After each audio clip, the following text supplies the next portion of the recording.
eu mal posso acreditar que um personagem vai de fato morrer.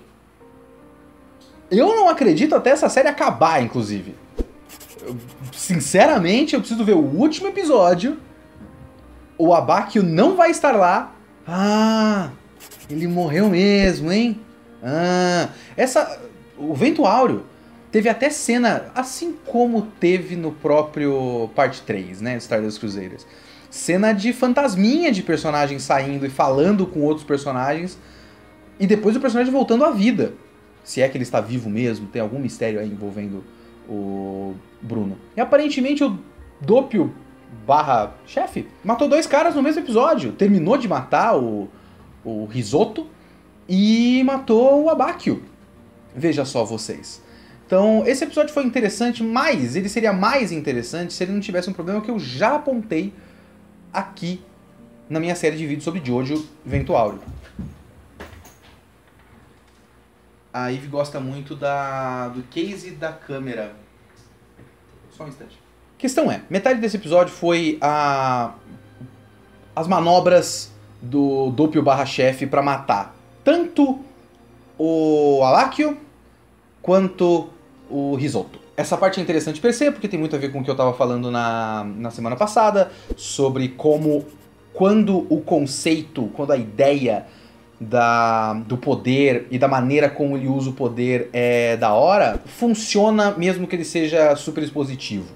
Então rolou mais uma super exposição aqui de como basicamente um personagem sobre o outro e eles explicando um pro outro como que ele vai fazer pra matar um ao outro.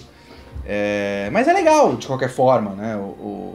Como os dois estão tentando usar o poder do Narancia sem o Narancia saber, então são tipo 2 caras muito estratégicos, mas no fim das contas o poder do cara do chefe, o King Crimson, é um cheat, né? E aí ele só usou o cheat dele, e aí foda-se, pau no seu cu. Apaguei 0.5 segundos da história e você se fudeu. Você tomou todos os tiros sozinho. Ha!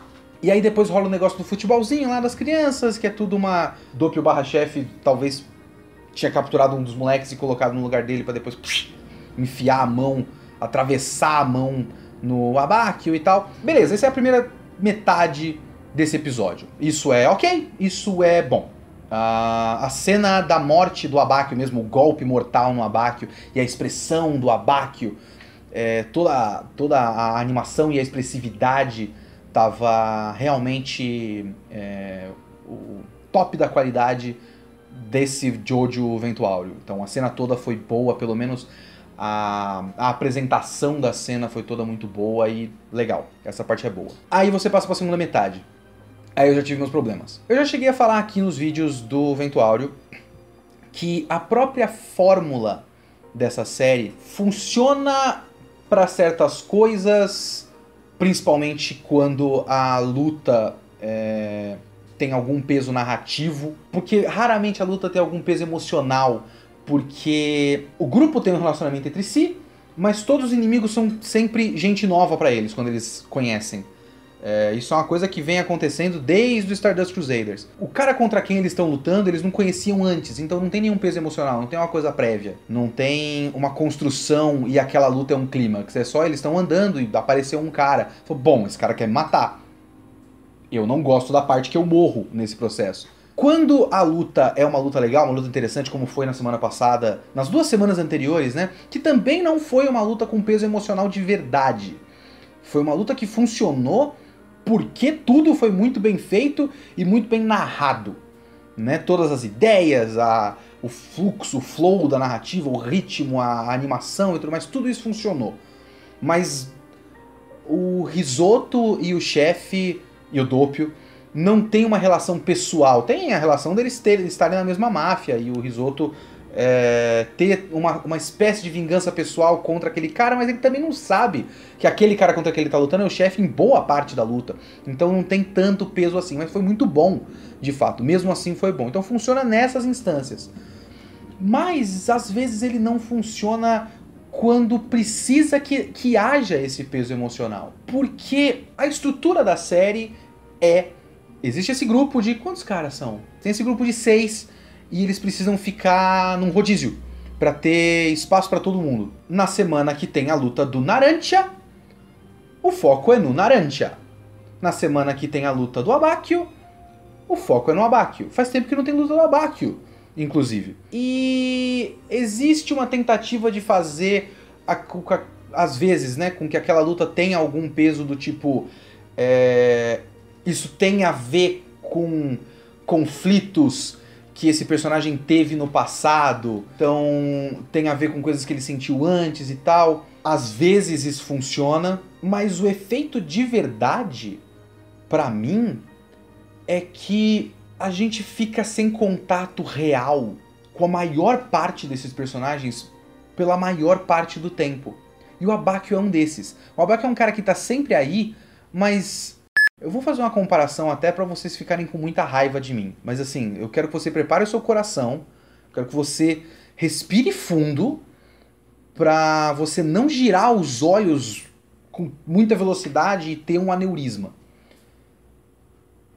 Não é tipo Boku no Hero Academia, que os personagens coadjuvantes e figurantes estão sempre aparecendo e sempre com alguma coisinha da personalidade deles que depois vai ser recompensada com algum tipo de evolução.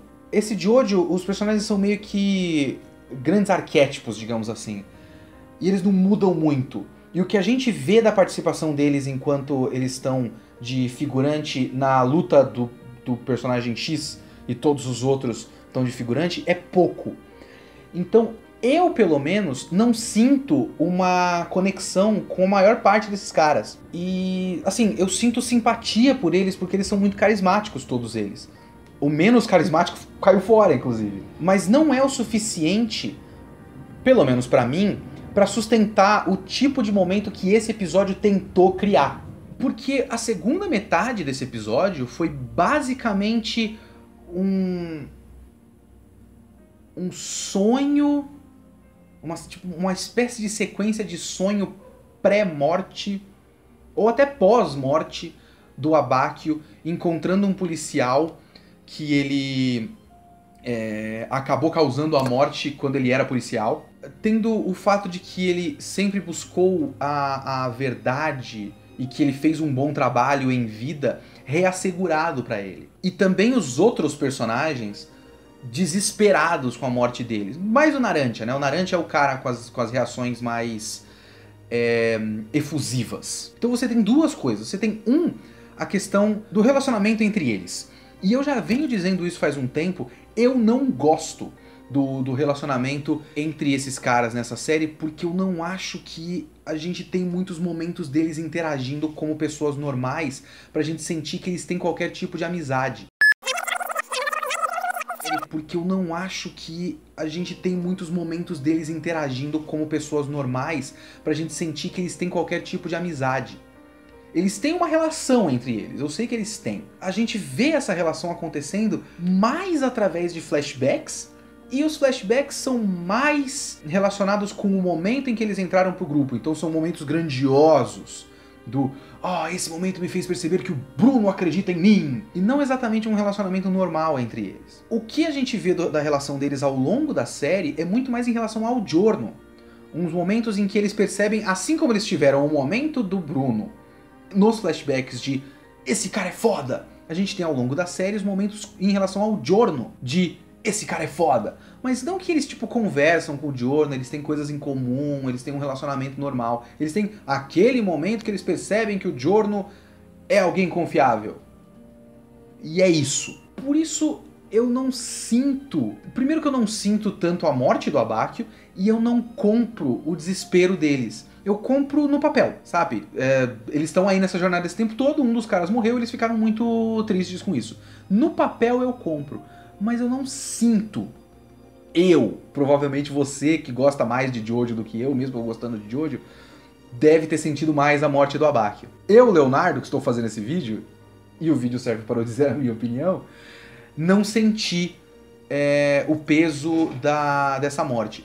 E aí tem a parte da sequência de sonho.